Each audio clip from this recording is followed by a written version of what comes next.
Hello and welcome back to the channel for some more Prime Cutz, where we dig around in Amazon Prime Videos vaults to find the oddities, and we really do have an oddity this time around. It is Cemetery Man from 1994. It's a comedy horror film with Rupert Everett and Anna Fallaci, probably the most recognisable people. It is basically about Rupert Everett's character, who works in a cemetery where quite often the dead will come back to life after about a week, and he just treats this as a run-of-the-mill, matter-of-fact kind of thing that he just has to deal with alongside his assistant Nagni, who is pretty much a mute. It comes from Italian director Michael Soavi, I think I've said that right, and it is a very strange film indeed. So we pretty much get into what there is of the plot with the death of this man, and we are introduced to his wife, who Rupert Everett's character basically falls for, and it's a very strange relationship.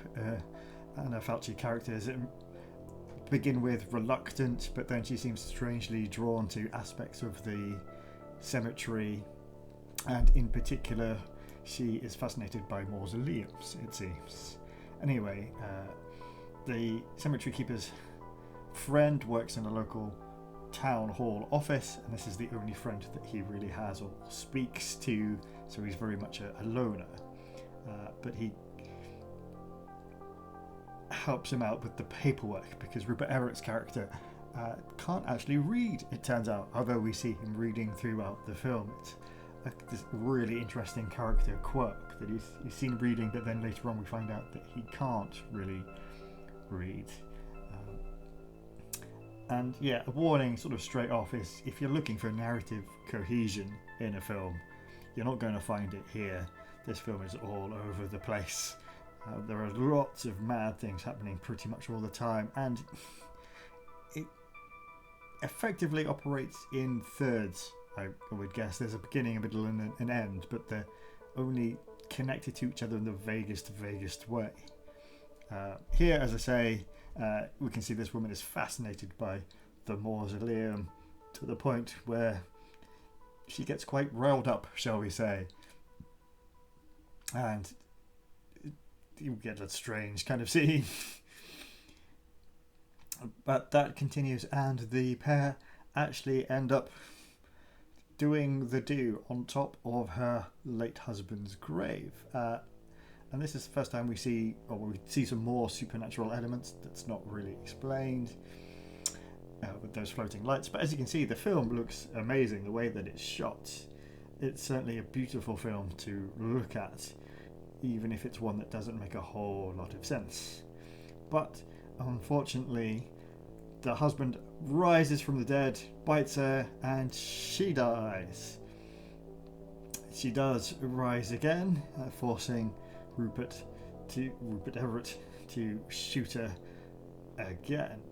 It is one thing in the film that is inconsistent. It's when people come back from the dead, sometimes they're mindless zombies, sometimes they're more intelligent.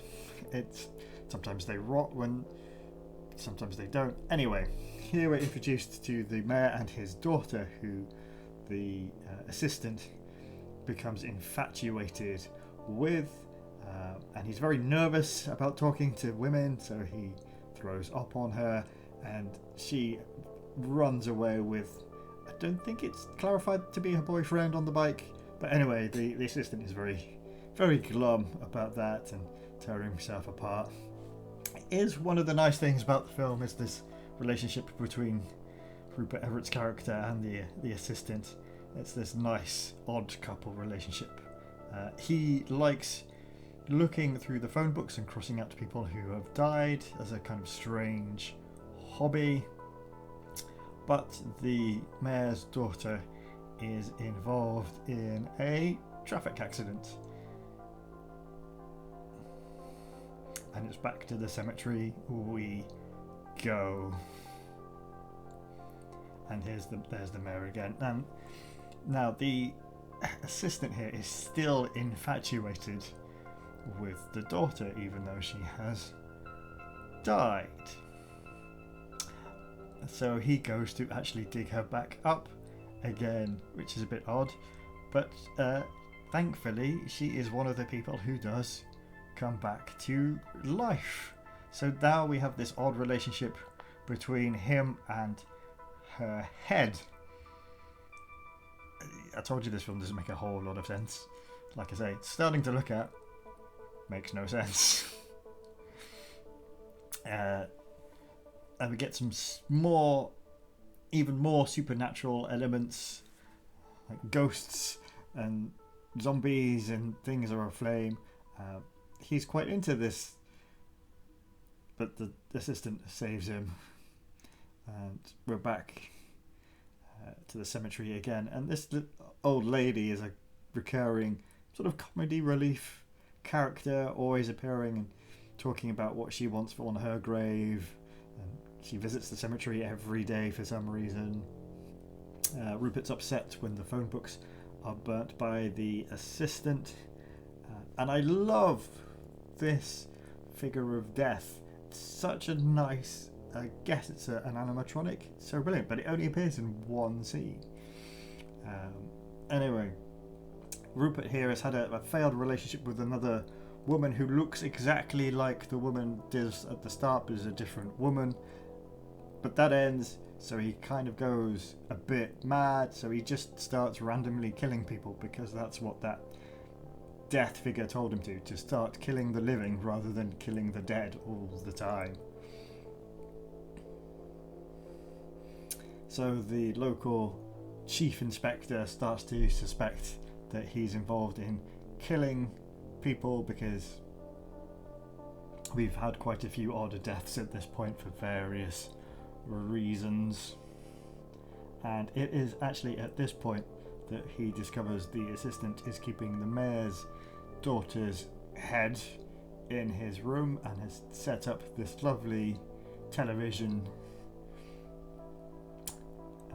But unfortunately, the mayor quite bizarrely thinks that he can get some ground for his upcoming election out of people feeling sorry for him and his dead daughter, so he arranges to have her dug up so some photographs can be taken. But of course the head is missing.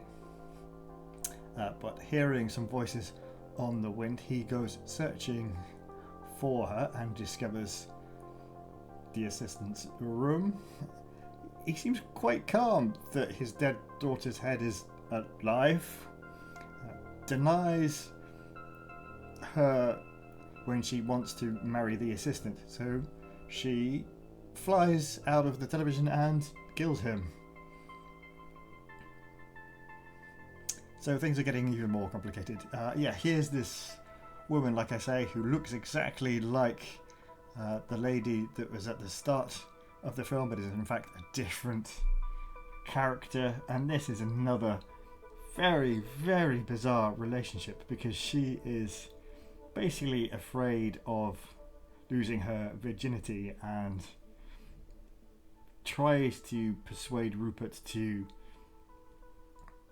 not touch her in that way. But then, like I say, later on it turns out that she has been attacked or sexually abused by her boss, but now she's going to marry her boss.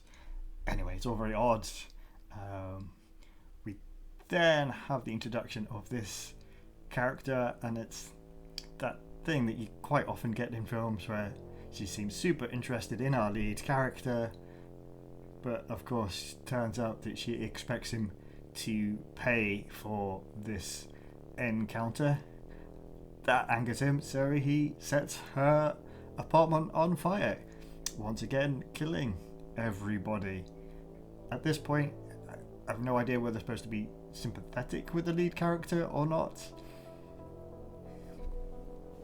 And this crime actually gets blamed on his best friend because the police inspector seems to know his involvement but seems to be willing to blame it on somebody else for him. So he goes to the hospital, which looks like nothing else in the movie, with all these primary background colours, where he, for various reasons, starts shooting hospital staff. I like how this doctor comes in and just does not seem bothered by the dead nurse on the floor initially.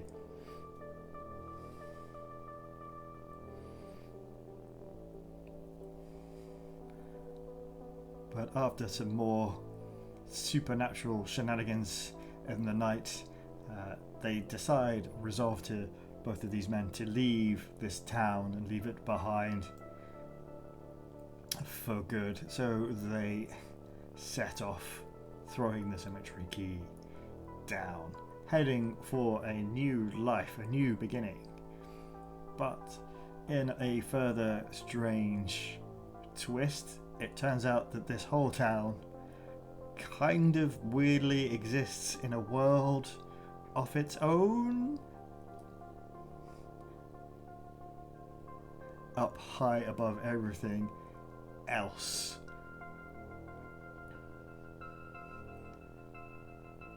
And essentially the two men kind of resign themselves to their fate, and they seem to be trapped in a snow globe.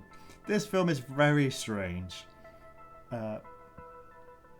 It's one that I would say it's worth a look, and you'll soon know after a few minutes whether you're going to stick with it or not. It does look beautiful, and it's got a lot of really cool stuff in it, but it makes no sense at all. There's either a higher meaning here that I'm just not seeing, or it is indeed all nonsense. But yeah, that's Prime Cutz for another time. We'll be back with some more of the oddities in the vaults of Amazon Prime Video again soon.